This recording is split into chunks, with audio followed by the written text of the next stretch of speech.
계약서 작성은 컴퓨터로 해요. 사인은 태블릿으로 받아요.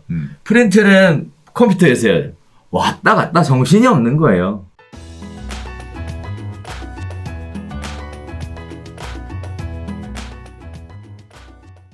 좋아요와 구독하기는 사랑입니다. 네, 안녕하십니까. 2020년 하고도 11월 7일 한발 앞서 소식을 전하는 고품격 부동산 토크쇼 부동산 별별 수다에 오신 여러분을 환영합니다. 이야, 벌써 11월이에요. 11월. 우와, 진짜 빨리 가야 날입니다. 됩니다. 네. 와, 불과 얼마 전까지 더웠다가 갑자기 추워졌다가 추위에 막 몸살을 앓다가 오늘 날짜를 딱 보니까 벌써 11월로 꺾였네요. 이게 확실히 이게 계절이 무서운 것 같아요. 11월 되니까 또 춥다고 추워지네. 그러니까. 날씨 쌀쌀해지니까 살짝 좀 공포감. 난 이 겨울철에 힘들었던 적들이 좀 있어가지고 쌀쌀한 이 기온 맞으면 살짝 불안한 이런 게.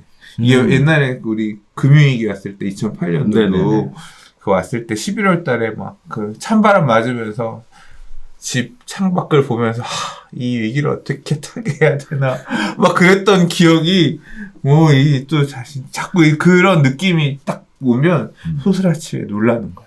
또 그런 거 아닐까. 그렇구나. 이번에는 절대 그렇게 힘든 시절이 오면 안 되는데. 그래. 나라는 힘들어도 나는 힘들지 말아야 되는데. 뭐 이제 이런 찬바람 부니까 훅 겁나네. 그렇구나. 네. 우리는 또 요새 공인중개사 시험 봤잖아요. 드디어. 그렇죠. 근데 엄청 어려웠대요. 이 사람이 많이 지원하면 엄청 어려워지고 맞아. 좀 덜 지원하면 좀 쉬워지고 이게 접수된 거 보고 난이도 조절하시는 것 같아요. 그러니까 그런 거 같아. 출제위원들이. 그런 거 같아. 엄청 어려웠대요. 듣도 보도 못한 얘기가 시험 문제에 쏟아져 나왔다고. 뭐 떨어뜨리려고 일부러 작정한 거지. 출제 안 됐던 그런 거 꼬아가지고 그냥 많이 냈네. 그러니까. 자, 그래서 어쨌든 또 내년 준비하기로 했으니까 열심히 머리를 쌓아봐야 되겠죠? 오늘 별별 수다도 내년 준비 어떻게 하셔야 될지 생각 좀 해보시고 그리고 들으셔야 될 내용들이 있을 것 같습니다. 자, 첫 번째 소식부터 진행해 보도록 하겠습니다. 자, 여당에서요, 전세기간 최대 6년으로 만들겠다라는 얘기가 나오고 있습니다. 주택개발부 신설도 얘기가 나오고 있는데 세 가지 얘기가 나와요.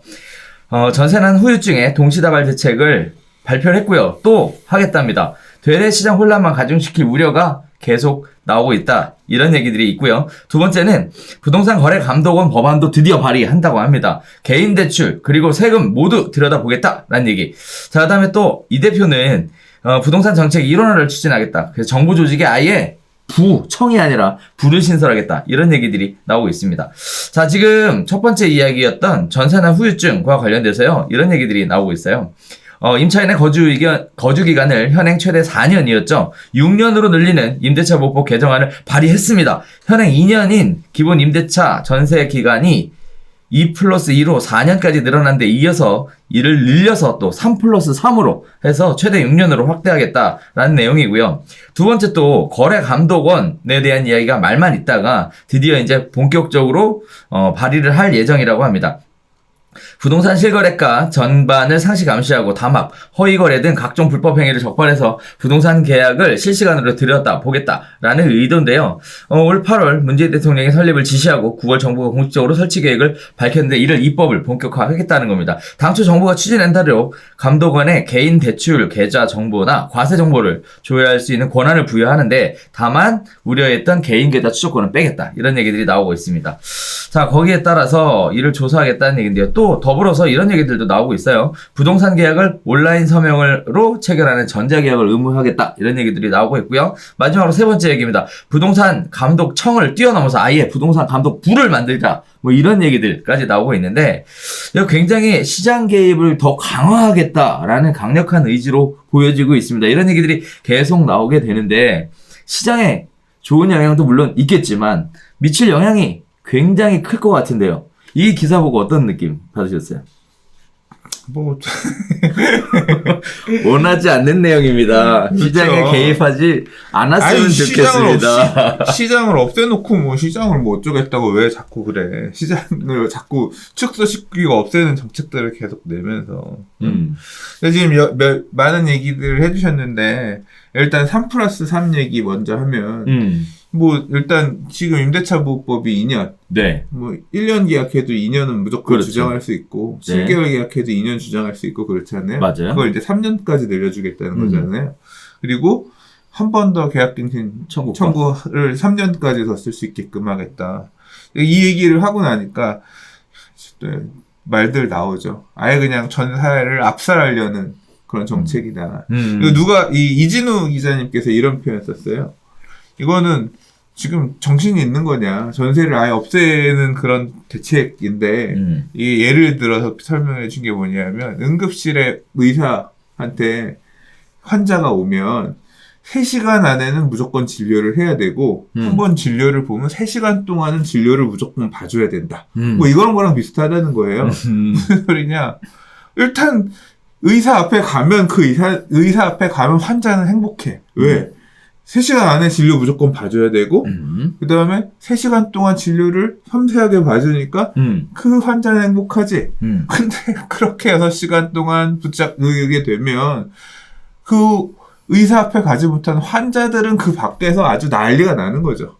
지금 3+3도 그렇다는 얘기예요. 혜택 받을 수 있는 사람들은 그 안에서 그 기간 동안 6년간 해피할 수 있는데 거기에 들어가지 못하는 바깥쪽 시장은 지금 아작나고 작살이 나는 거죠.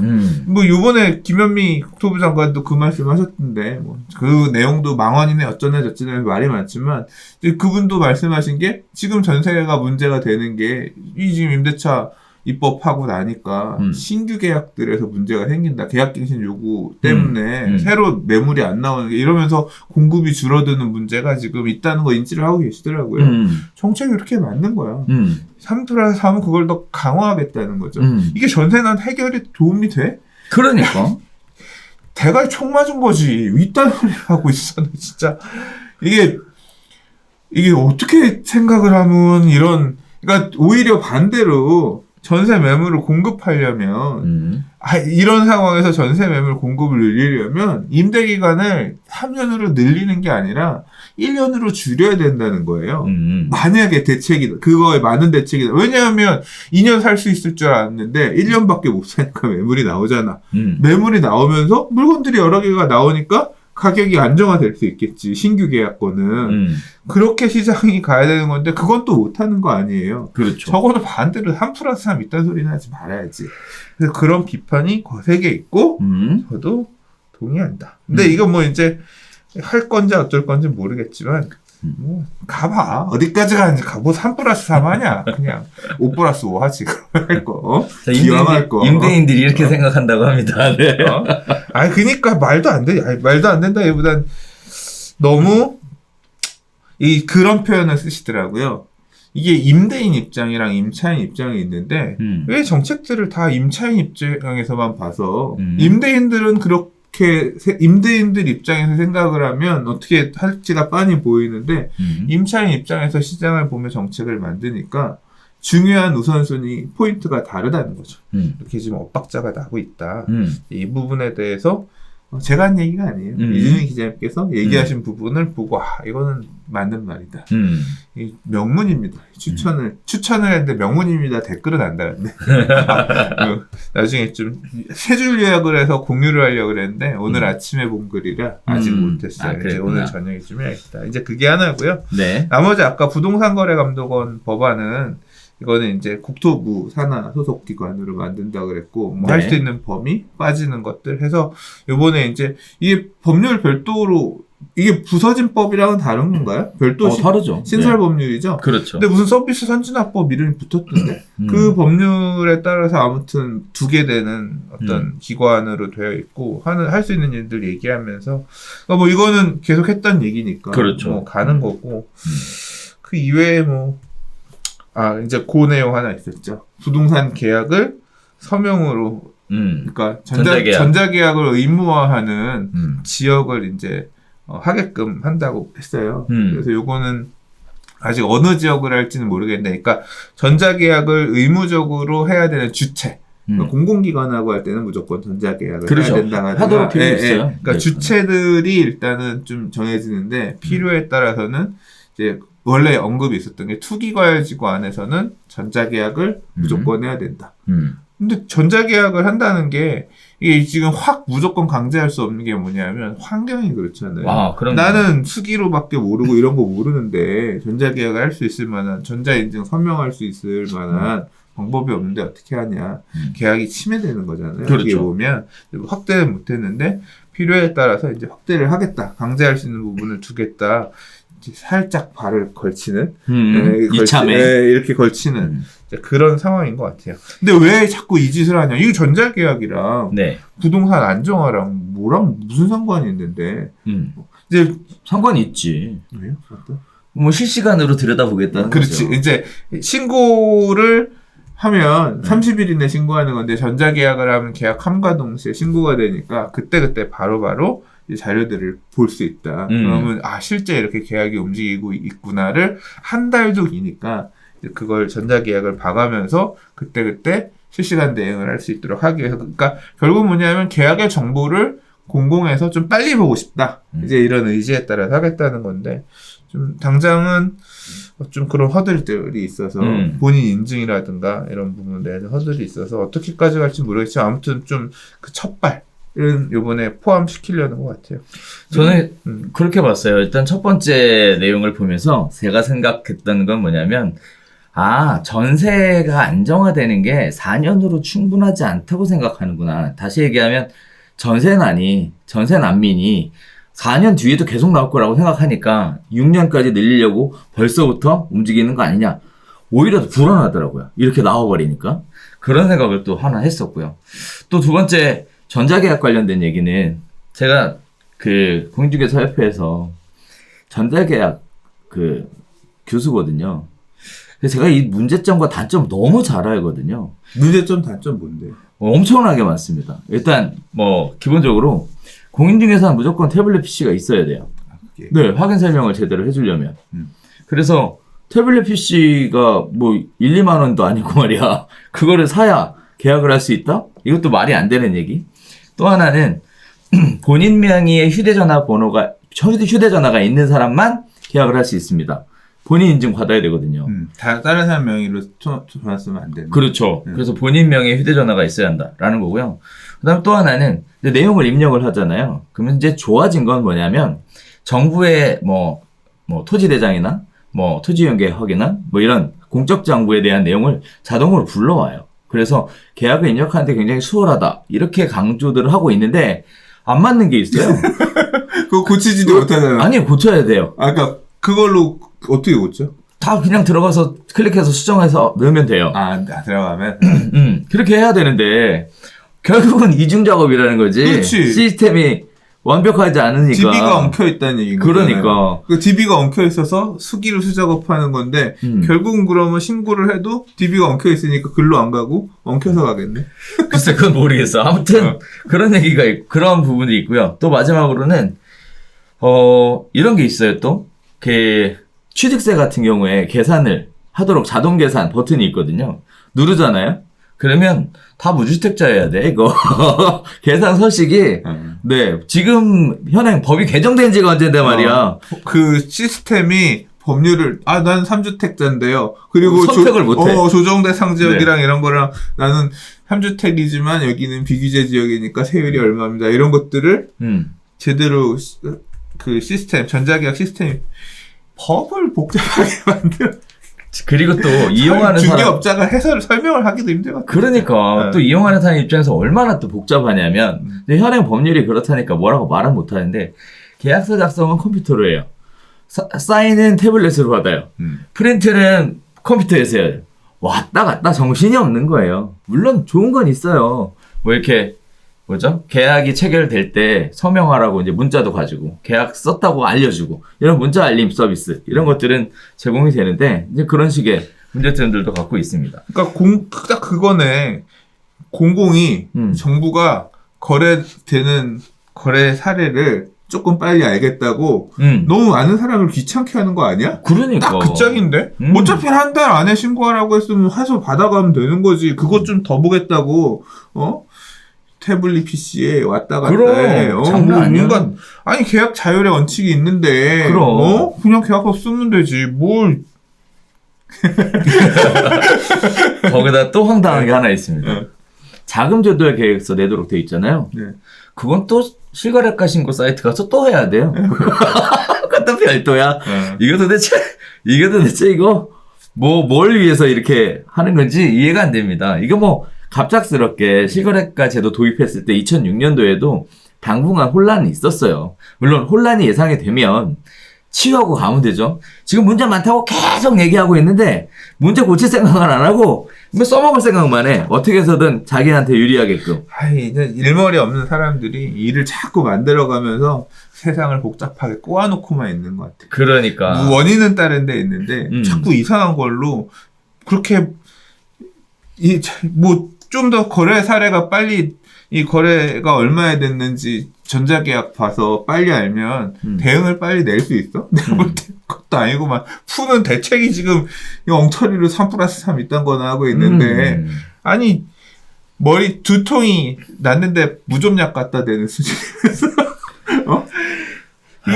참 그렇잖아요. 진짜 큰일입니다. 마음에 안 들어.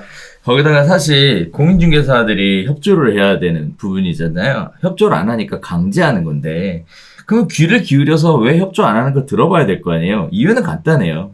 개인이 전자계약 체결해버리면 끝이거든요. 중개사가 일 다 했는데 본인이 가가지고 개인이 전자계약으로 써버리는 거예요. 지금이야 계약서 쓰는 거 자체가 쉽지 않으니까 까다로우니까. 그런데 이렇게 해버리면 뭐 개인이 가서 입력하면 되거든요. 그러면 뭐 닥쳐 뜬 게 지붕 쳐다보는 것도 아니고 말이야. 이거 뭐 하자는 겁니까 이게? 그래서 중개사들은 하는 얘기가 그거였어요. 중개사만 할 수 있게 해달라. 뭐 이런 식의 요청들이 있어 왔으나 여지없이 묵살당했다라는 거. 그러놓고 지금 이제 법으로 입법하겠다는 거 아니에요 지금? 의무화시키겠다. 이거 좀 앞뒤가 안 맞는 얘기가 아닌가? 뭐 아무튼 지역 어떻게 확대할 건지 이런 거는 상황 봐가면서 조절할 것 같긴 해요. 자, 부동산 감독청을 뛰어넘어 부를 신설하겠다. 이거는 왜 이렇게 일을 키우냐. 국토부가 일을 잘하나 보지. 하나 더 만들어주려고. 네. 아무튼 참 어디로 가는 건지 모르겠습니다. 네. 하여튼 목적지 잃지 마시고 네. 잘 한번 가보시고요. 어쨌든 뭐 선거 때 결과 나오겠지 뭐. 자, 두 번째 이야기 갈게요. 폭증하는 임대차 민원입니다. 기존 세입자도 발 뻗고 못 잔다라는 얘기인데요. 5일 대한법률구조공단에 따르면 새임대차법이 시행된 7월 31일부터 지난달 말까지 이루어진 전월세 관련 상담이요. 25,251건으로 작년 기간보다 무려 42.2% 증가했다고 합니다. 9월, 10월 연속 높은 상담 건수를 기록 중인데요. 임대차 기간 관련 문의가 작년보다 4배 이상 크게 늘었고요. 계약갱신 청구권이 시행된 문제 원인이었다라고 얘기하고 있어요. 같은 기간에 주택임대차분쟁조정위원회에 접수된 조정신청은 423건이었고요. 이 가운데 임대차 갱신 및 종료 관련 신청은 43건으로 작년보다 10배 늘었다고 합니다. 문제는 임대차 분쟁 조정위원회에서 합의에 실패하는 경우가 대부분이라고 얘기하는데요. 분쟁 조정 신청은 131건이 되었으나 약 15%, 즉 20건만 조정에 성공했다고 합니다.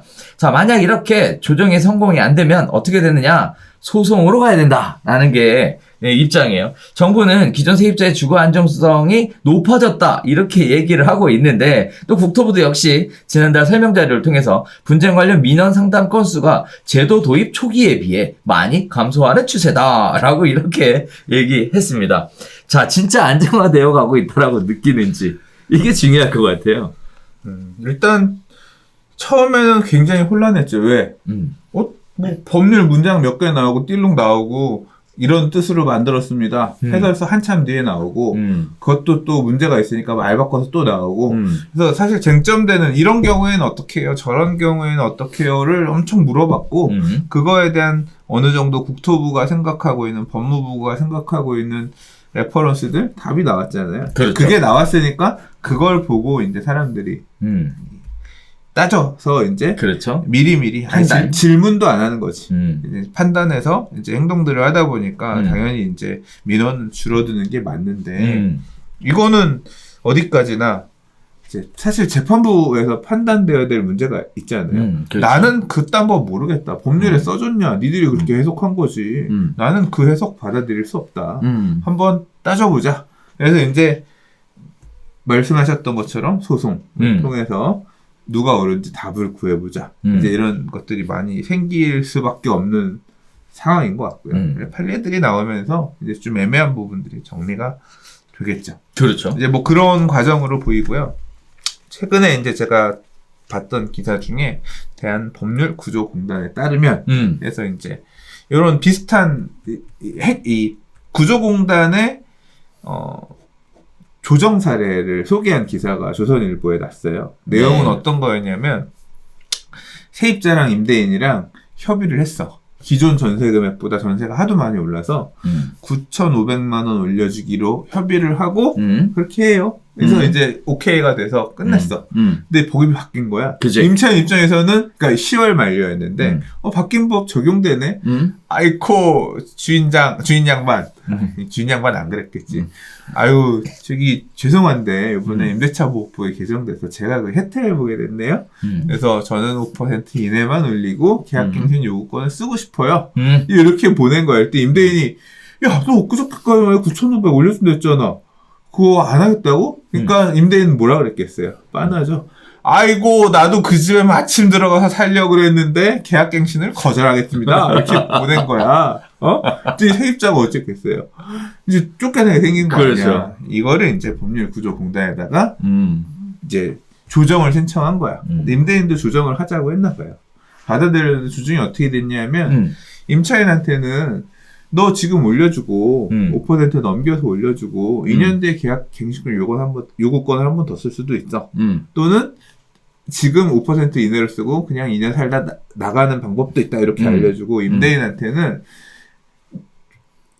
직접 들어가서 거주하는 걸로 해서 계약갱신 요구 거절 가능하세요. 근데 그렇게 한다고 해놓으시고 남한테 팔거나 또는 세를 놓거나 하시게 되면 이제 임대차법에서 세를 놓게 되면 임대차 보호법에서 정하고 있는 손해배상 그렇죠. 의무가 있고 만약에 파시게 되면 민법에서 얘기하는 그런 어떤 손해배상 책임이 발생할 수도 있습니다.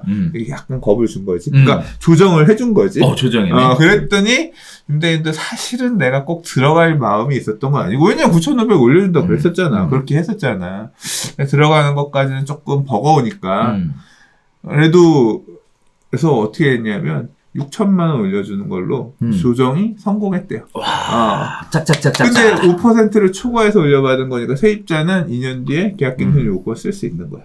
그러면 이 조정은 누구한테 유리한 조정이었는가? 임차인한테 유리한 조정이 된 거죠. 만약에 이 고지고대로 원칙을 따르고 원칙이라고 할 수는 없지만 나는 받아들이기 힘들다라고 하는 임대인이었다라고 하면 무슨 소리야. 나는 이 9,000 올릴 거면 9,500으로 올려서 그 다음 네가 2년 뒤에 계약갱신 요구권 써라. 뭐 이런 식으로 소송을 가는 임대인들도 있을 수 있겠죠. 있죠. 예, 여기는 그냥 임대인들 3,000만 원 그거 3,500만 원 덜 받은 셈 치고 다음에는 그냥 5% 올리고 맙시다. 뭐 이제 이렇게 됐지만, 그렇게 됐지만 그렇지 않은 경우도 있는 거지. 제가 생각할 때는 조정이 별로 효과가 없을 것 같아. 이게 감정 싸움으로 가거나 이렇게 되면 이렇게 조정하세요. 했을 때 받아들여지는 경우도 있지만 지금 실제로 보니까 뭐 조정이 15%만 성공했다면서요. 그렇죠. 다 조정 안 된 거 아니야? 안 된 거죠. 그러니까 문자 주고 오고 받고 하는 과정에서 감정이 이제 갈 때만 그렇게 가는 거야. 이놈 새끼 봐라. 나랑 말할 때랑 틀려지네. 아니 법에서 얘기하고 있는 건데 왜 이렇게 뻣뻣하게 구세요? 저는 법에서 할 수 있다는 거. 뭐라고? 법 좋아. 나도 법대로 거의 목소리 진짜 사소한 거 가지고 이렇게 가잖아요. 맞아요. 이제 지금 그런 이게 커지겠어. 변호사들만 죽겠어. 저도 개인적으로 이런 생각을 했어요. 이 얘기를 싹 바꾸면요. 이렇게 되는 거예요. 분쟁 조정 신청해서 85%가 조정에 실패했다. 똑같은 얘기거든요. 그렇지. 네. 그럼 마치 뭐 이렇게 조정이 뭔가 답이 있는 것처럼. 맞아. 이게 그 제목을 바꿔야겠다. 아니, 그 내용을 기사네요. 분쟁 조정 신청에서 85%가 조정에 실패했다. 그러니까. 이거 지금 사실 요번에 한편으로 네. 막 보도자료 엄청 뿌린 게 뭐냐면 전국에 요 조정위원회, 주택 임대차 분쟁 조정위원회 6개 신설해서 가서 하시면 됩니다. 막 어디 가면 어느 지역에는 어디에 있고 막 이런 거 홍보하는 기사 나왔거든. 거기 가시면 85%가 실패합니다. 뭐 이제 거의 그거랑 맞물리는 얘기잖아. 그렇죠. 똑같은 얘기인 거거든요. 그래서 일단은 분쟁조정위원회 기대하는 것은 매우 어려울 것 같다. 근데 이 조정하시는 분들도 되게 답답하실 것 같아요. 일단 일자리니까 와서 앉아있는데 그렇잖아요. 전혀 딴 얘기하고 있잖아. 그렇죠. 합의가 될 만한 수준에 이렇게 얘기를 해보시죠.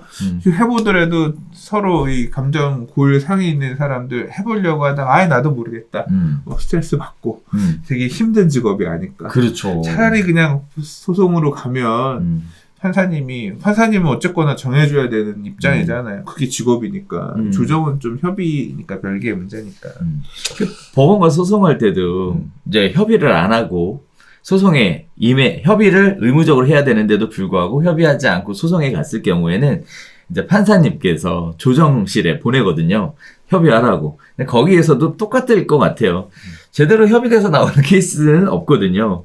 근데 얘는 의무는 아니란 말이죠. 이게 그죠? 제가 해보면 저도 소송해본 경험이 있어서 그런데 이게 소송까지 간다는 게 일단 감정이 끝난 거야. 그러니까. 이게 보통 그래서 나는 이제 더 이상 협의나 좋은 마음으로 얘기할 게 없기 때문에 소송 간다 이런 거야.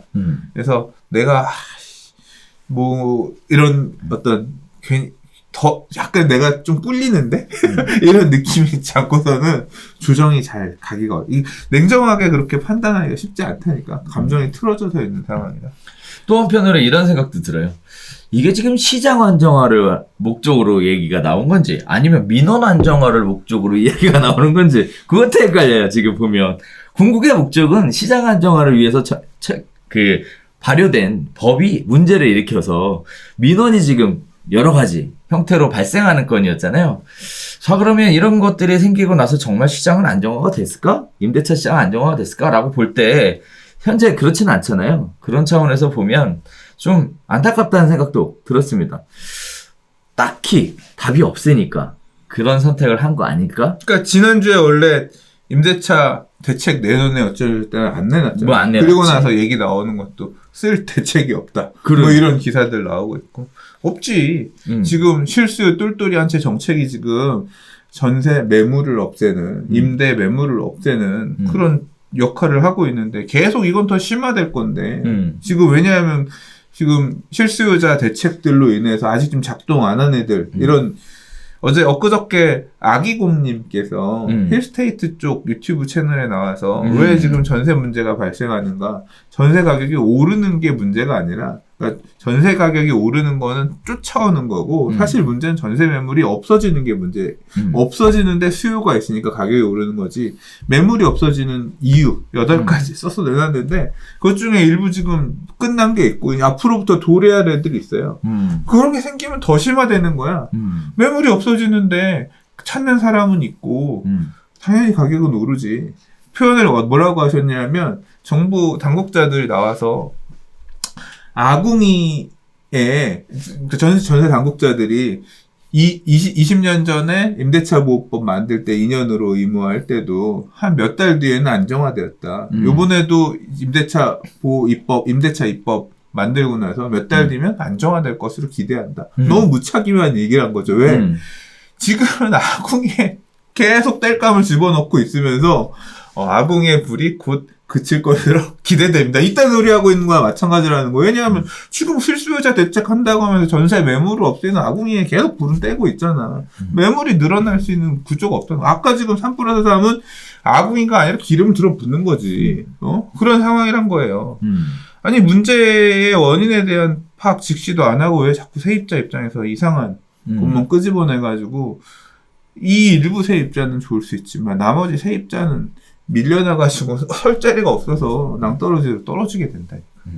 그래서 요새 그래서 요새 이제 하다 그런 얘기가 나오더라고요.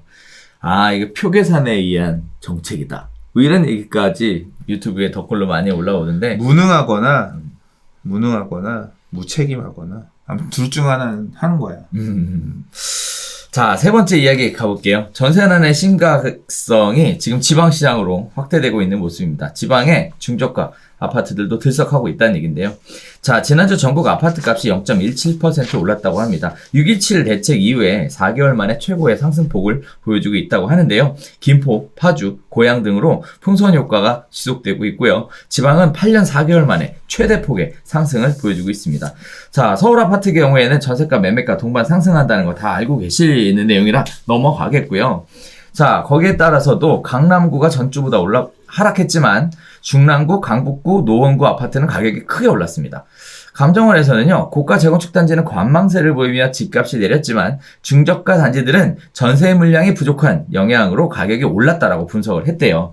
전세를 구하지 못한 세입자들이 주택 매수에 나서면서 서울 집값을 끌어올린 것으로 보여졌고요. 이러한 부분들이 서울 인근으로 확대되면서 경기 김포, 파주, 고양, 덕양, 용인시 기흥 이런 곳에 집값을 크게 올렸다고 합니다. 지방 아파트도 마찬가지입니다. 매매 가격 지수가 0.23% 올라가면서 2012년 6월 이후 8년 4개월 만에 가장 큰 폭으로 뛰었다고 하는데요. 부산, 대구, 대전의 상승세가 가파르게 올랐다고 합니다.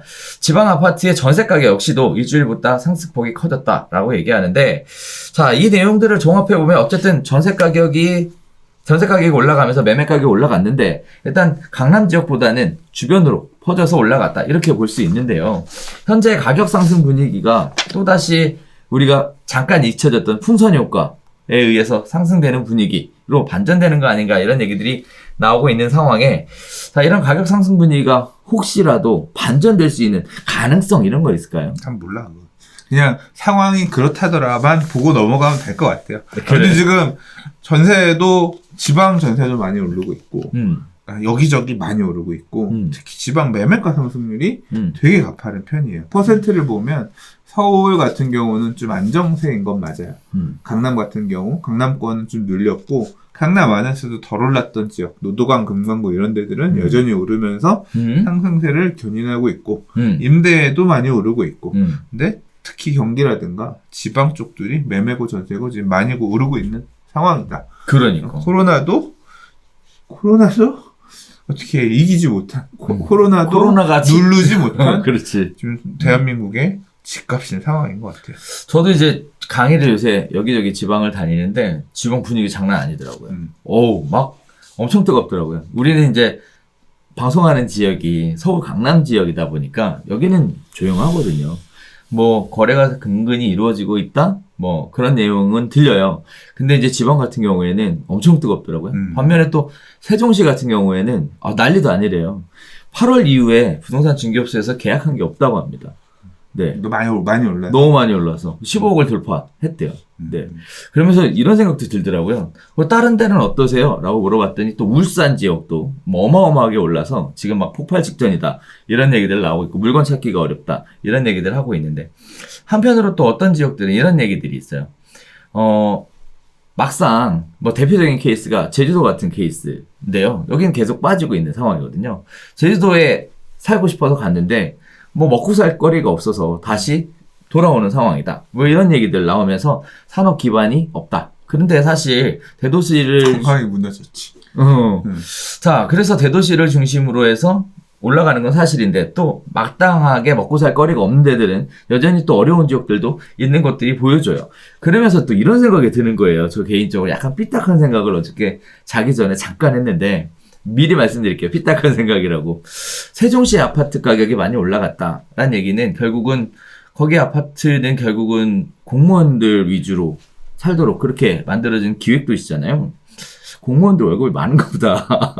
그러니까 아파트 가격이 이렇게 올라가는 걸 다 받아주는 거 아닐까? 라는 삐딱한 생각을 잠깐 해봤었습니다만, 아무튼 전반적으로 부동산 가격 상승세가 심상치 않은 것은 확실한 것 같습니다. 왜 얘기했어? 삐딱하다고. 자, 다음 거예요. 자, 네 번째 이야기입니다. 금융당국 부채 한도 DSR에 전세금 포함시킬 수 있다라는 얘기가 나오고 있습니다. 자, 서민 무주택자가 적은 비용을 부담해서 안정적으로 거주할 수 있는 착한 제도가 전세. 하지만 부동산 가격이 폭등하면서 소수의 다주택자의 집값을 올리는 투기수단으로 전락한 지 오래라고 합니다. 여기에는 갭 투자가 이용되고 있고요. 그 수법도 교묘해지고 있다라는 얘기가 나오고 있는데요. 이런 대투자로 활용되는 것들이 전 주택담보대출로 전세로 사는 집의 전세자금 대출을 금지해서 주택 구입을 막자 이번에는 전세금을 마구잡이로 올리는 이상 신호가 포착됐다라는 얘기도 나오고 있습니다. 뭐 이런 얘기들 다 알고 계시는 내용인데 무려 500조 원이나 된대요. 국내 전세 시장에서 집주인이 세입자에게로 받은 보증금의 합계가 500조 원이다라고 추산한다고 하는데 정확한 금액은 아니죠. 아무래도 확인이 안 되고 있으니까. 그래서 확인하자라고 얘기하는 게 이제 전월세 신고제에 관련된 내용이잖아요. 전세금이 제도권 전체 가계부채의 절반이 육박한다고 합니다. 가계부채가요 957조 9천억인데요. 전세자금 대출을 포함한 주택담보대출이 무려 702조 5천억 즉 73.3%를 차지한다고 해요. 거기에 따라서 지금 정치권에서는요 전세금을 DSR을 포함시켜서 규제해야 한다라는 주장이 등장하고 있다라고 얘기하는데요. 그거와 관련해서 뭐 충분히 타당성 있는 얘기들은 계속 쏟아져 나오고 있습니다. 올해 빚을 내서 투자한 경험이 있다라고 응답한 비율이 17.9%고 이중 신용대출과 마이너스 통장이 절반 이상인 51.6%에 달한다고 합니다. 평균 대출 금액도요. 담보대출은 8,882만 원인데요. 신용대출이 무려 2,296만 원이고요. 이 중 3분의 1은 부동산 투자에 쏠렸다라고 합니다. 전세가율이 올라가는 것도 문제인데요. 수도권 일부에서 전세값이 급등해서 1,000만 원도 안 되는 돈으로 갭 투자가 가능한 사태가 다시 발생되고 있는 상황입니다. 뭐 여러 가지 얘기들이 나오고 있는데요. 남양주 진건읍의 진건세아 아파트를 기준으로 해서 지금 굉장히 저가로 부동산 투자를 할 수 있는 그런 갭 투자가 다시 자리를 잡을 수 있는 이런 분위기가 만들어지고 있다. 이런 얘기들이 나오고 있습니다. 뿐만 아니고요. 여러 가지 얘기들이 나오는데요. 전세값이 10% 하락할 경우 집주인이 세입자에게 전세금을 돌려주지 못하는 경우가 32,000가구에 달할 것으로 추정한다. 그래서 다시 얘기하면 세입자 전세금이 내려가면 이제 임대인들이 굉장히 불리해지는 상황이 될 수 있다라는 건데 문제는 거기에 따라서 집주인이 전세금을 돌려주지 못하면 주택도시보증공사와 SGI 서울보증이 대위변제한 전세금이 해마다 급증하고 있는데 이것이 굉장히 늘어날 거다. 이런 예상들이 된다는 거예요. 그 HUG하고 SGI가 판매하는 전세보증금 반환보증보험은 결국은 전세금 미반환 사고가 발생을 했을 때 자주택자가 부담해야 하는 손실을 공사가 떠안게 돼서 결국은 국민혈세로 이어진다라는 거. 이런 부분들이 문제점으로 제기되고 있는 상황입니다. 자, 결국은 요약해보면 그렇습니다. 전세자금 대출도 주택 매매와 같이 대출 조건을 까다롭게 보겠다. 즉 소득 수준에 따라서 대출 금액 제한하겠다. 이런 얘기들을 논의하고 있다. 이렇게 얘기하고 있는데 당장 전세금이 올라가는 상황에서 이렇게 되면 집 구할 방법이 없어지는데 괜찮을지 또 이렇게 DSR을 전세제도에도 전세자금 대출에도 포함시키는 것이 과연 실행 가능한 제도인 건지 그리고 또 하나는 시장의 반응을 떠보려고 슬쩍 던져본 내용인 건지 이런 것들을 생각해 보게 되는데요. 자, 어떻게 보셨습니까, 소장님은? 왜 전세금을 DSR에 포함하고자 할까요? 왜 이런 정책을 내놓는 거야? 일단은 그 대출을 많이 받지 말라는 거죠. 대출을 많이 받지 말라는 이유는 뭐야? 나중에 가서 상환을 다 못할까? 그런 우려 때문에? 아닌가? 은행 입장에서 보면 그런 포지션이 맞는데 전세 대출 금액이 늘어나는 총량을 줄이고 싶으니까 DSR까지도 넣어서 전세자금 대출 규모를 줄이려는 거잖아요. 그렇죠. 전세자금 대출을 왜 써요? 그거 왜 없으니까. 그거 왜 나한테 물어? 네. 그러니까 결국 그거잖아요. 전세자금 대출을 쓰는 이유는 좋은 집에 살고 싶은데 전세보증금을 내 돈으로 낼 능력은 안 되고 대출해준다고 하니까 쓴 거 아니에요, 은행에서. 근데 그거를 제한해. 전세를 예전처럼 높게 못 줘. 전세 규모는 줄겠죠. 그러면 전세금을 그만큼 못 받는 대신에 그 집 값이 내려가는 거, 그 집의 임대 가격이 내려가는 건 아닐 거 아니에요? 아니죠. 네. 결국 그만큼 줄어드는 만큼 월세를 더 줘야 될 거 아니에요? 내가 그런 좋은 집에 살려면. 그러니까 두 가지 역할이겠죠. 내가 전세자금 대출을 받아서 살려고 그랬는데, 거주하려고 그랬는데, 대출이 예전처럼 안 나오네. DSR 때문에. 에이씨. 그냥, 우리 눈높이에 맞는 이 동네 빌라 가서 살자. 그렇게. 할까? 하는 수요도 있을 거고 또 하나의 수요는 야 전세자금 대출 받으면 이자 80만 원인데 그냥 월세 100만 원짜리 이거 가자. 20만 원 더 내고 뭐 외식 한번 안 하고 외식 한번 안 한다는 셈 치면 되지 뭐. 뭐 이렇게 가자. 이러면서 우리 이 집에 사는 대신 앞으로 한 달에 외식은 없는 거야. 또는 뭐 몇 번으로 줄이는 거야. 이러면서 월세로 가거나. 두 가지 선택이겠죠. 그러겠죠. 예. 왜 이런 대책을 내느냐? 일단 전세 금액 늘어나는 거를 좀 줄이고 싶은 마음이신 거고, 그걸 DSR을 들고 와서 잡으시려는 거고, 사람들은 어떻게 대응한다? 좀 더 하향 지원하든가 주택을 아니면 월세의 비중을 높여서 주거의 질을 낮추지 않으려고 노력하거나 하거나 뭐 그렇게 대응했죠. 그러니까 저도 개인적으로 이거 보고 생각했던 거는 일단 뭐 짧게 생각했던 건 뭐였냐면 그래 자기 수준에 맞춰서 뭐 집을 살 때도 수준에 맞춰서 살 수 있게 하듯이 전세를 구할 때도 수준에 맞춰서 그래서 전세 보증금에 거품이 끼지 않게끔 규제하는 것도 나쁘진 않겠다. 근데 그렇게 월세 좀 내시다 보면 나중에 그런 생각 드실 거예요. 제가 이제 그렇거든요. 월세를 사무실 월세를 내잖아요. 까먹으니까 그냥 연 단위로 내거든요. 월세야. 근데 1년치를 내. 그리고 1년 동안 까먹고 있어. 매달 언제 내는지. 왜냐하면 이게 매달 돈 나가는 날짜들이 너무 많으니까 월세까지 내니까 이게 버거운 거야. 그래서 그냥 목돈 만들어서 내고 1년 이렇게 지금 있거든요. 그렇게 내다 보면 사고 싶은 생각이 듭니다. 지금 제가 사무실을 사고 싶어요. 이게 월세를 지금 벌써 낼 때가 됐구나. 10몇 년을 이렇게 계속 내다 보니 그 생각 진짜 된다니까. 이게 집사람한테도 여보 그냥 사무실을 사면 안 될까? 돈 능력되는 대로 사면 안 될까?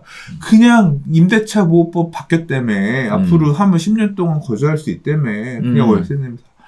야, 내가 이제까지 10년 동안 낸 월세만 해도 얼마인지 알아? 이 돈이면 이자 해도 차라리 이자 내가 사서 이자를 내는 게 낫지. 이게 사서 이자를 내면 건물이 남잖아. 이 건물 나중에 애들한테 뭐 물려줄 수도 있고 뭐가 있잖아. 근데 지금 주고 난 월세는 이게 뭐 다 사라져버리고 물론 것 때문에 내가 돈 벌고 사무실에서 있긴 하지만 이 생각이 지금 된다 그랬잖아요. 이게 주택에서도 많은 사람들이 이 월세를 내느니 최대한 빨리 능력 범위하에서 집을 사야겠다. 월세를 많이 내면 그런 생각들로 매수 플러스 1 생기는 정책이네? 장기적으로? 중장기적으로? 그런 거예요, 또? 네. 그래서 월세 시장에 또 한편으로 생각된 거는 월세 시장이 가속화될 수 있겠구나. 이런 생각도 들면서 저는 이런 생각이 마지막엔 들더라고요. 당장 실현 가능할까? 이거 반발이 만만치 않지 않을까? 이런 생각이 일단 들어요. 간 보겠지. 간 보다가 간 보다가 모르겠어요. 뭐 아무튼 막 온갖 쓸 수 있는 것들은 다 고려해 보시는 것 같아요. 일단 연장을 해야 되는 사람도 적용되는 거잖아요. 이렇게 되면 또. 아이고 월세 살면 되지. 그러니까. 월세가 뭐 그런 망언들도 많이 있잖아. 월세가 자연스러운 거다. 뭐 이런. 아무튼 안타깝습니다. 이런 얘기를 꺼냈을 때는 이제 대책이 없다라고 판단을 하고 전세 가격이 너무 올라가니까 어떻게 해서든 눌러봐야 되겠다. 뭐 이런 식의 생각들이 결국은 이렇게 툭 한번 던져보는 이런 내용이 나오는 저는 실제 아닐까? 도입할 수도 있다고 생각해요. 대출 규제 조화들 하시잖아. 할 수 있다고 봅니다. 글쎄. 안 할까요? 계산기 두들겨 봐야 될 걸 이것도. 자, 아무튼 그렇습니다. 네. 자, 5번째 이야기를 할게요. 전월세 신고제 관련돼서 부작용 이야기가 점점 더 가시화되고 있습니다. 이제 시행을 해야 되잖아요. 내년 6월 1일부터 시행인데요. 자, 전월세 신고제 도입으로 자녀에게 고가 전세를 얻어주는 방식으로 이루어지는 편법 증여를 가로막을 수 있다는 전망이 나오면서 전월세 신고제가 좋은 것처럼 이렇게 얘기가 나왔었습니다. 부모로부터 증여받은 돈으로 오랫동안 전세를 살다가 이들이 주택 매수에 이 자금을 이용하는 사례를 줄이겠다라는 건데요. 반면에 이제 부작용에 대한 이야기들이 심심치 않게 나오고 있는데 크게 3가지 부작용을 꼽고 있습니다. 자, 첫 번째는요. 전세 가격이 가파르게 오르는 경우 대표적으로 최근에 어떤 아파트가 9억에서 10억 원 정도의 전세 가격을 유지하고 있대요. 그런데 같은 아파트의 면적을 갱신한 경우에는 상한세는 5%만 올린 6억 원에 계약을 할 수 있는 이런 아파트들이 존재한다라는 거예요. 대표적인 케이스가 임대아파트겠죠.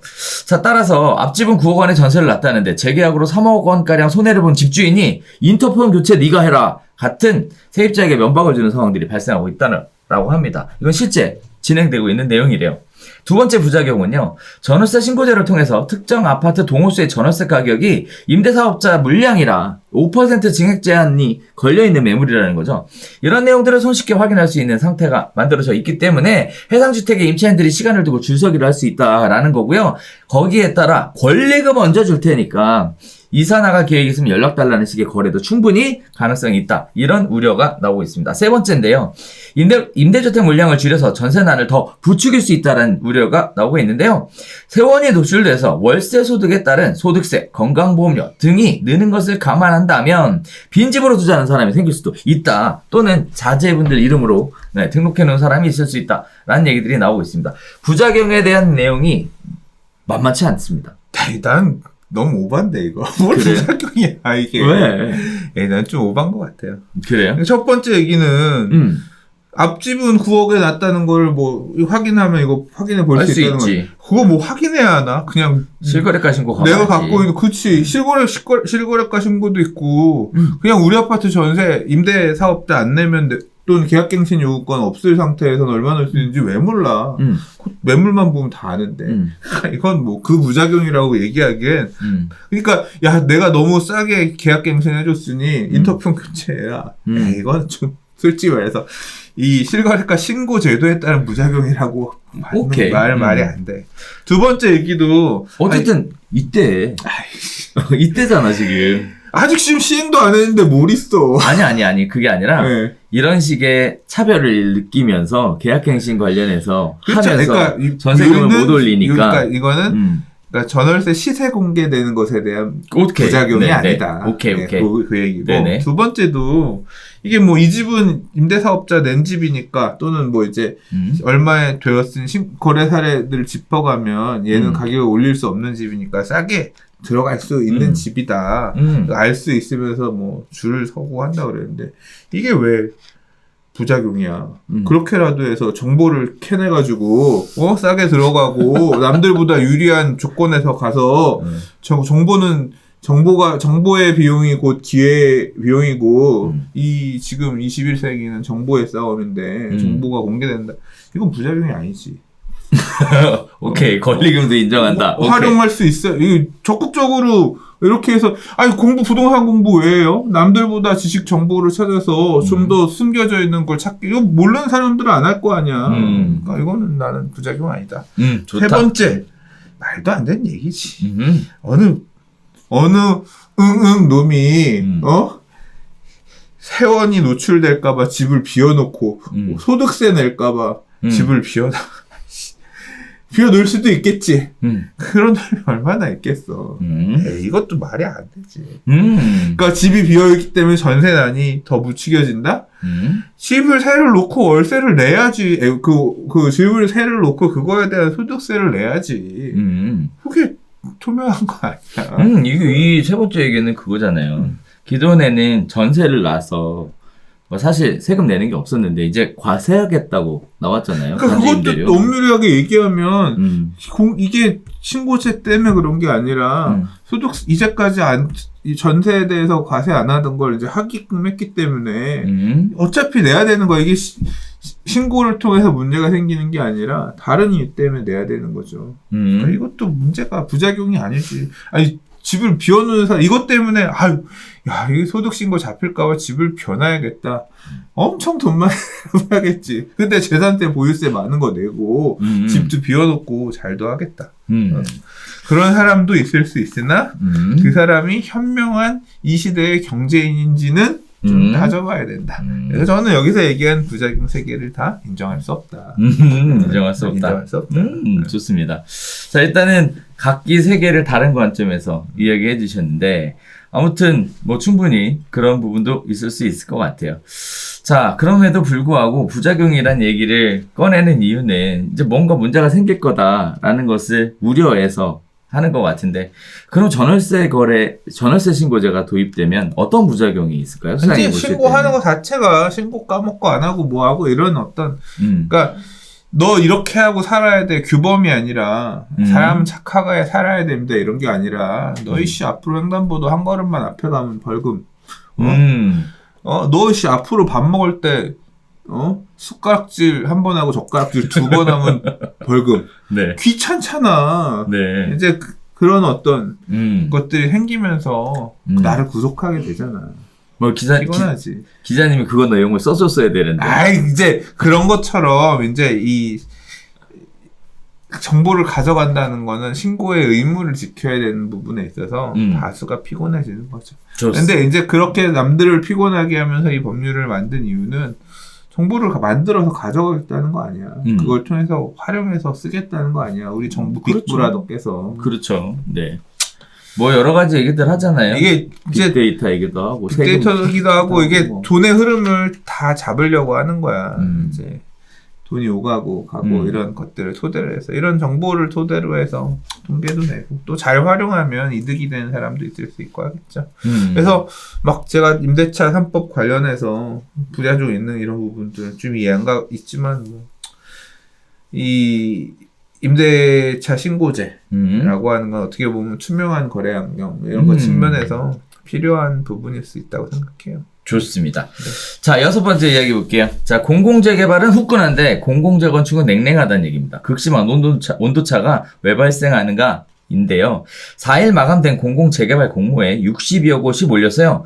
우리가 가장 절실하다라고 외치고 있는 상황이고요. 반면에 강남 대어들인 공공재건축은요, 거부감을 확실하게 드러냈습니다. 당정에서는 추가 인센티브 확대 등을 검토하고 있다라는 내용인데요.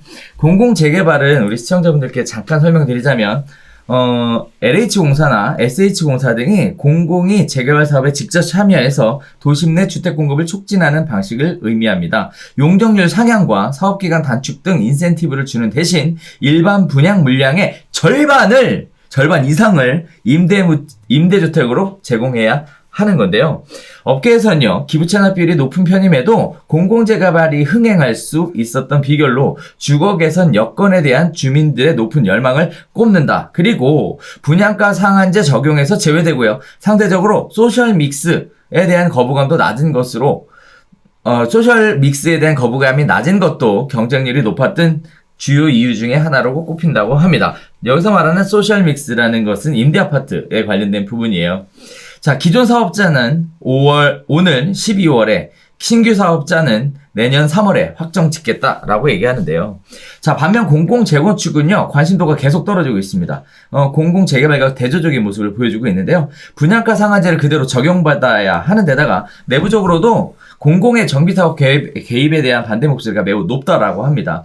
공공재건축의 사전 컨설팅을 신청한 곳이 총 15곳이었다라고 하는데, 하지만 이 가운데 가장 규모가 컸던 음마아파트 빠져나갔고요. 잠실 주공 5단지 빠져나갔고요. 세 번째 청량리동 미주아파트도 불참이 유력해진 상황이라고 합니다.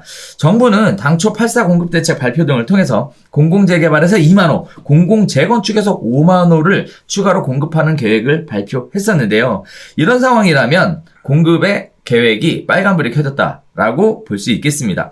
자, 주요 재건축 단지의 경우 공공 개입에 대해 거부감을 느끼는 조합원들이 상당수라서 여기에 재건축 초과이익 환수제 등 강력한 기존 규제를 극복할 수 있는 이득이 없는 이상 흥행 가능성은 매우 낮은 편이다라고 이야기들 하고 있다고 합니다.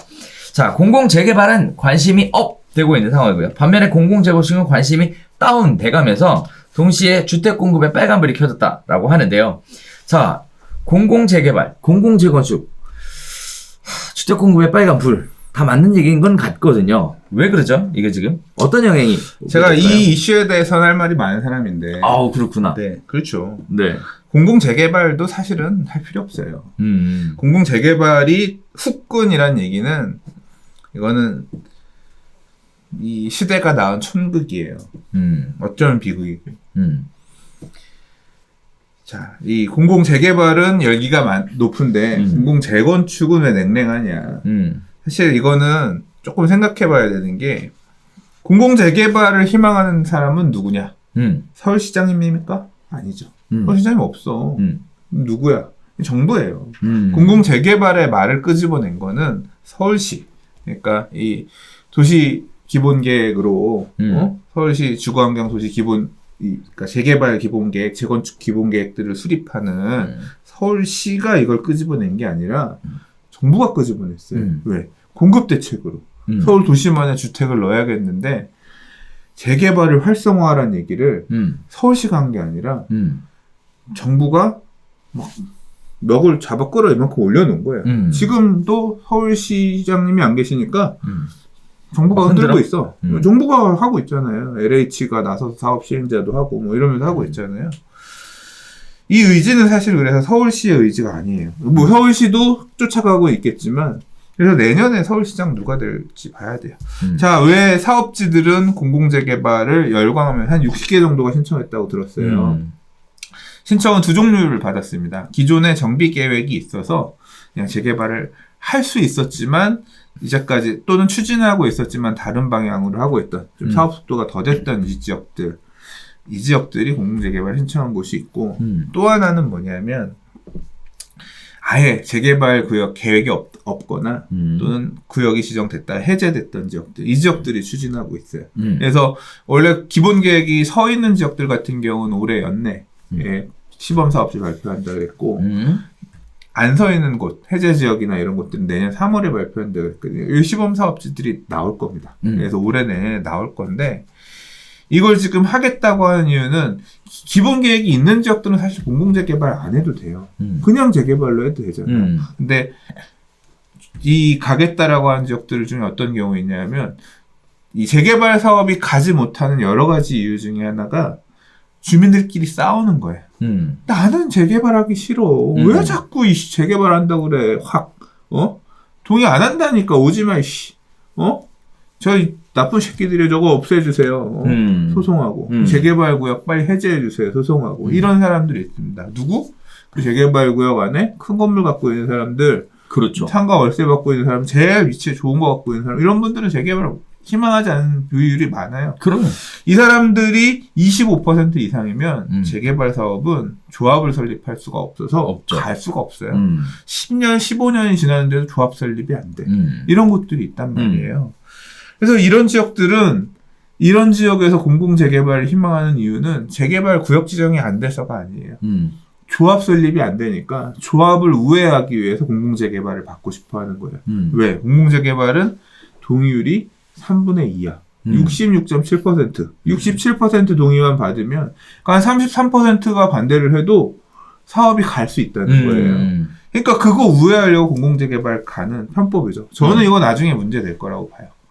이게 법은 가능하게 되어 있는데 분명히 이렇게 사업 시행자를 LH나 SH로 넘겨서 또는 대행자를 해서 조합이 아닌 방식으로 갈 경우에 분명히 반대하는 분들은 태클을 걸 겁니다. 도시정비법에서는 조합을 설립해서 가는 이거 되어 있는데 이런 식으로 공공의 목적으로 해서 나의 재산권이 침해당했다. 이거 때문에 이 공공재개발 사업 방식으로 가는 것은 위법하면 어쩌면 이게 뭐 어떻게 결론이 날지는 몰라요. 그러나 사업이 가는 데 있어서 가려고 했으나 멱살을 잡고 소송으로 이렇게 끄집어 지연되는 그런 이 불안 요소들이 이런 사업지들에는 있어요. 요거 바라보고 지금 추진하는 구역들이 몇 개 있습니다. 그렇구나. 네, 있고 또 하나 대부분의 열기 후끈한 사업지들은 뭐냐면 아무것도 없는 그냥 빌라촌이나 그냥 노후한 주택들이 있는 곳이나 옛날에 재개발 사업 하려고 하다가 우리 경기 안 좋아졌을 때 재개발 안 하는 게 낫겠다라고 해서 해제한 지역들 또는 서울시장님이 그 당시에 해제시킨 지역들 이런 지역들이 우리 이제 그때 못한 거 억울하니까 해야 돼. 근데 할 수 있는 방법이 그냥 일반 재개발로는 너무 허들이 높아요. 지금 2025 서울시 도시주거환경 기본계획에 따른 주택 재개발구역 정비구역 지정 기준이 되게 허들이 높아요. 그래서 그거에 따라 한 군데도 지정이 안 됐어. 근데 지금 그거를 이 서울시에서 이제 문제를 제기했어요. 시장님 가시고 나서. 서울시장님 있을 때는 얘기 없다가 시장님 가시고 나서 한두 달 전에 얘기했어요. 이거 구역 지정 왜 안 하냐. 공공재개발 말고 왜 일반 재개발 안 하냐. 이거 지금 그래서 재개발 구역 지정을 좀 낮추기 위한 그런 부분 용역해가지고 고민한다 그랬거든요. 그냥 재개발을 다시 풀어주면 뭐하러 공공재개발해? 임대아파트 가득 져서 집 슬러만 되는데. 그러니까 이 공공재개발, 공공재건축의 기본 개념은 뭐냐면 용적률을 극한으로 끌어올려서 되게 빡빡하게 닭장처럼 집 지으면서 남는 거 용적률 더 받은 거 절반 이상은 공공으로 떼주고 나머지 우리가 먹겠다는 건데, 다시 말해서 서로 마주보는 집 만드는 거야. 빡빡하게. 그 집 일부는 다 나라가, 서울시가 갖고 있는 LH, SH가 갖고 있는 임대 아파트들이야. 우리 것도 아니야. 같이 써야 돼. 그러니까 내 땅을 그렇게 내놓으면서 사업을 해야 되는 거예요. 사업성이 좋다 나쁘다 이거는 일시적인 거야. 내가 이 아파트 헐고 새로 지을 때 3천만 원 내야 될 거 2,500만 원만 낼 수 있어. 실질적으로 보면 2,500만 원만 내는 것도 아닐 수 있어. 3천만 원 똑같이 내야 되는 경우일 수도 있어. 왜냐하면 이 서울시나 이 SH나 LH가 사갈 땅은 기부 체납받고 건축비로 사가는데 이 건축비가 내가 실제 지불한 건축비대를 안 사가거든요. 따져보면 그래서 이득이 아닌 경우도 생길 수가 있어요. 이득이 아니야. 실질적으로 보면.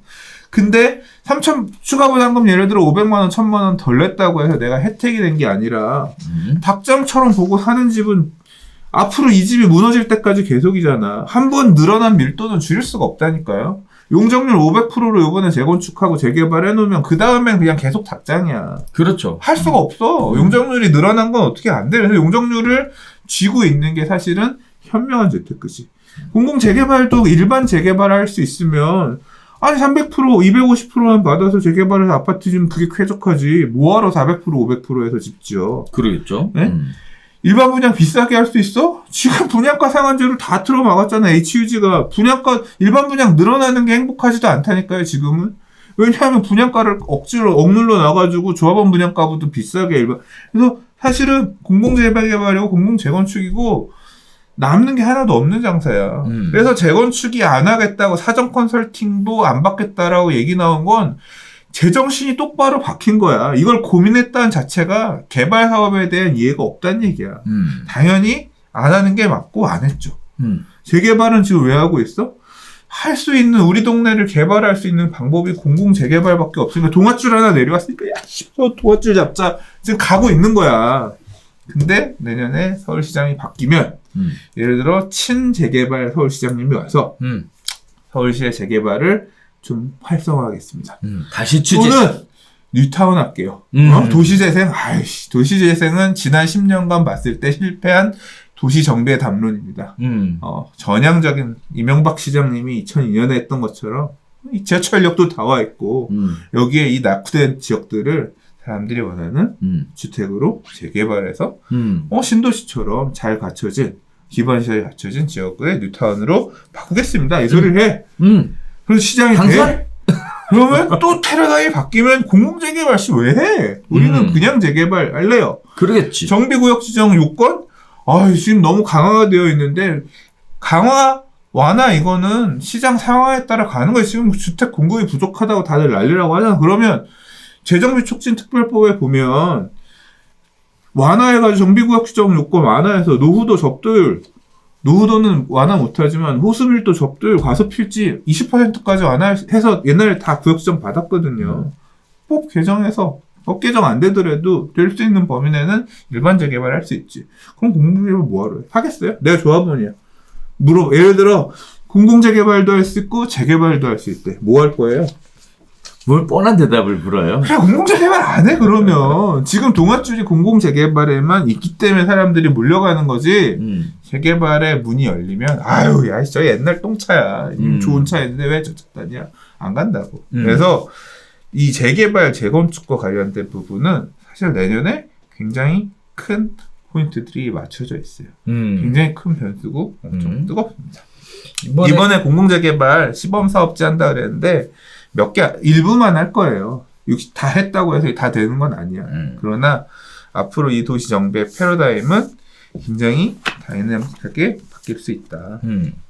뭐 한편으로 이런 생각도 들더라고요. 우리 지난번에 이 공공 재건축 얘기 나왔을 때 했었던 얘기가 이런 걸 누가 동의하냐 라는 얘기도 했었는데 한편으로는 이참에 임대 아파트를 좀 확보하고 싶다. 주택 공급 물량을 좀 주고 싶다. 뭐 이런 식의 정부의 의지가 개입돼서 이런 말도 안 되는 정책으로 뻗어나가는 건 아닌가라는 생각도 들고 본인들이 돈 내서 집 지면 될 것을 손 안 대고 코 풀려고 하는 정책이 공공이 개입된 재건축과 재개발 사업 아니었나 이런 생각도 저는 이게 공공 재개발 재건축이 손잡고 하자가 아니잖아요. 그러니까 이 새끼들 내놔 거의 그런 느낌이잖아. 이거 공공 재개발도 사업 시행자가 민간 조합이 하는 게 아니에요. 사업 시행자를 LH 아파트, SH 아파트 져야 돼. 그렇죠. 그리고 걔네가 사업 계획을 공기관에서 사업 계획을 수립하게 되는 거기 때문에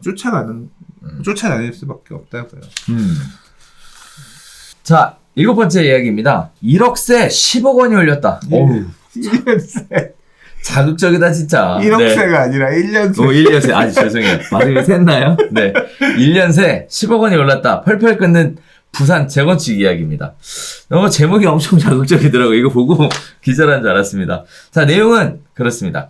부산 아파트 값이 폭등세를 보이고 있습니다. 주요 재건축 단지들이 불과 1년 만에 10억 원 이상 오른 것도 나타났다고 하는데요. 지난해 11월 조정 대상 지역 해제 이후 매수세가 늘었고 재건축 재개발 정비 사업이 활발하게 추진되면서 집값이 크게 오른 것으로 예상되고 있습니다. 대표적인 단지가요. 부산 수영구 남천동의 삼익비치가 지난해 11월 실거래가가 9억 원이었는데요. 1년 전 실거래가보다 10억 원 오른 19억 4천만 원에 거래가 됐다는 얘기. 자, 다음에 두 번째는요. 해운대구 우동 3호 가든 맨션입니다. 여기는 지난해 10월까지 실거래가가 5억 원을 기록을 했으나 1년 만에 시세가 2배 수준으로 뛰어서 10억 8천만 원에 거래가 됐다는 얘기입니다. 자, 그 원인으로 부산 주요 지역 재건축 아파트 값이 1년보다 이 2배 수준으로 오른 것이 규제 지역 해제, 그리고 이에 따른 매수세 유입, 그리고 활발한 정비 사업 추진 때문이다. 세 가지 이야기를 들고 있어요. 자, 지난해 11월에 부산 해운대구, 수영구, 동래구를 조정 대상 지역에서 제외했죠. 거기에 따라서 매수세는 곧장 유입됐고요. 집값은 급격히 오르기 시작됐다고 합니다. 거기에 따라서 지난 12월 해운대구는 2.34% 올랐고요. 수영구, 동래구도 각각 1.71%, 1.39% 상승했다고 합니다. 자, 이러다가 올해 들어서는 상승 하락을 반복하다가 최근 부산 전역이 가파른 상승세를 보인다고 하는데요. 비규제 지역 풍선 효과에 따른 재건축 매수세가 본격 활성화 되었기 때문에 이런 상황이 발생한다고요. 거기에 따라 일부 사람들은 1년간 아파트 값이 2배 수준으로 올랐으면 다시 규제해야 되는 거 아니냐라는 얘기가 나오고 있고요.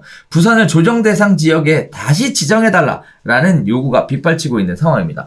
동시에 부산에 살면서 이런 폭등은 처음 본다라는 얘기들이 나오고 있는데요.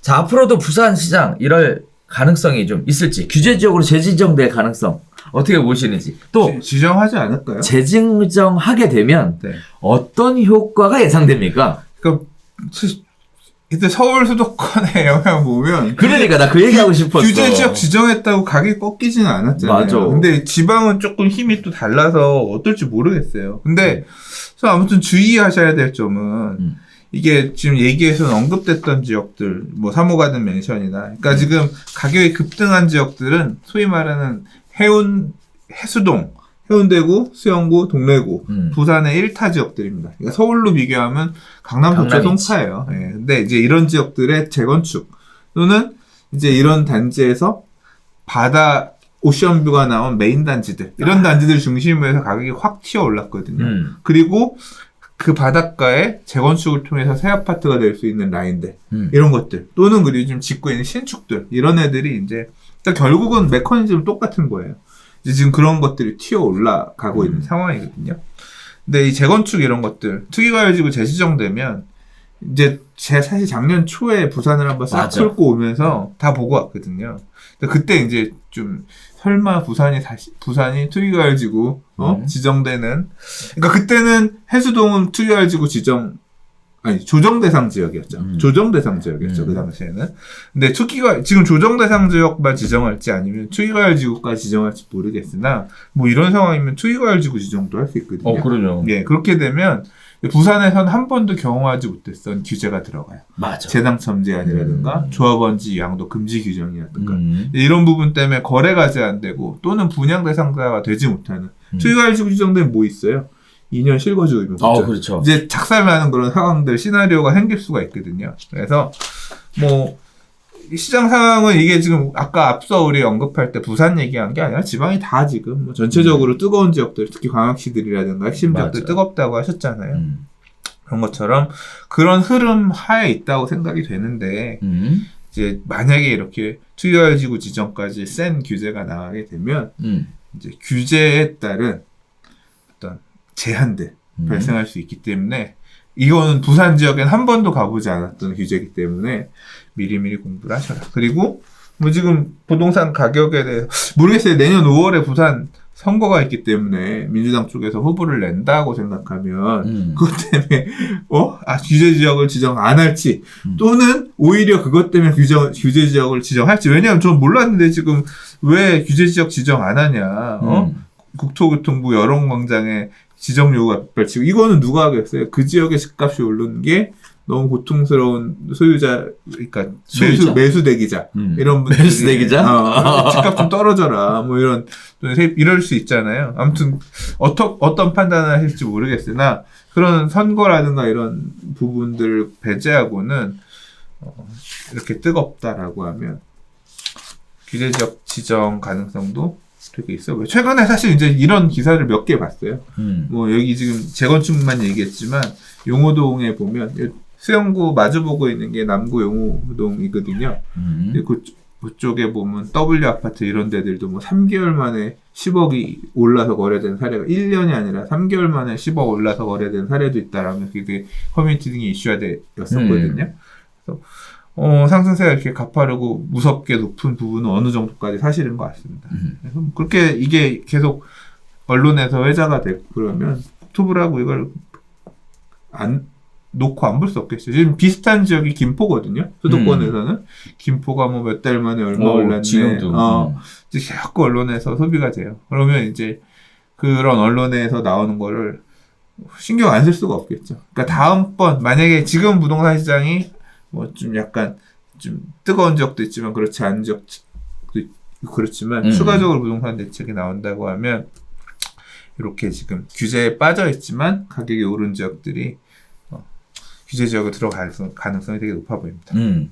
저도 개인적으로 세 가지를 생각을 했는데요. 일단 첫 번째는 이 내용을 보면서 이게 작년 8, 9월 그때 시점이 소장님 얘기하시는데 막 떠오르더라고요. 그 당시에 이제 무슨 일이 있었냐면 지정해놓고 사람들이 빠지면서 처음에 무슨 얘기가 있었냐면 그 3개 구를 지정을 하고 그랬더니 이제 인근에 분양하는 아파트들이 막 피가 엄청나게 붙어서 거래가 되고 그래서 이제 풍선 효과다 이런 얘기를 별별사에서 진행을 했었거든요. 그러고 나서 이제 작년 9월, 8, 9월쯤 돼서 이제 부동산 시장이 죽어요. 그랬더니 이제 해제해달라 이렇게 해갖고 못하겠다. 대출이 안 되니까 정상적인 거래도 안 된다. 그래서 해제를 했단 말이죠. 그러고 나서 죽었었어요. 그러다가 지금 이제 다시 올라가는 거거든요. 그러면 이제 또 다시 묶으면 똑같이 돌아가는 거잖아요. 인근 단지로 또 번져나가는 거죠. 해제, 얘기했던 규제 지역으로 지정이 안 되면서 오션뷰가 되는 곳. 이런 곳으로 또 다시. 그러니까 풍선 효과가 부산 안에서도 발생할 수 있을 것 같아요. 그렇죠. 그런 얘기가 첫 번째고요. 그 다음에 두 번째는 사실 개인적으로 볼 때 김포가 지정이 안 되는 것도 전 아직도 의아하고요. 그 다음에 또다시 부산도 지정이 안 되는 게 아직도 의아합니다. 개인적으로는 그래요. 이게 정량적 요소를 채웠다라고 한다면 규제해줘야 되는 거거든요. 근데 어떨 때는 해주고 어떨 때는 안 해주고 이게 좀 인가권에 문제가 있지 않나 이런 생각도 들어요. 물론 재량권이니까 그거를 제가 일개 개인이 그 높으신 분들의 의지를 뭐라고 할 수는 없겠지만 이거 인가권의 남용 아닌가 이런 생각도 듭니다. 자, 그다음에 세 번째는요. 이거 투기과열지구 지정으로 바로 갈 것 같은 그런 느낌이 동시에 들면서 한편으로는 부산 중개시장은 대혼란이 찾아오겠구나. 한 번도 경험해보지 못한 그와 같은 일들을 얼마나 또 저한테 전화해서 물어볼까 이런 생각을 동시에 세 가지를 하게 됐는데요. 아무튼 잘 판단하시겠지 네. 그러니까 그죠? 네. 자, 오늘 7가지 이야기 쭉 나눠봤는데 각기 다양한 소식들 가지고 전해져 봤습니다. 매주 기사 픽 하느라고 고생이 많으세요. 고생이 많습니다. 저야 와서 1시간 떠들다 가면 되지만 고생 많으십니다. 이거 자료 준비하시려면 얼마나 힘들겠어요. 아유, 그렇진 않네.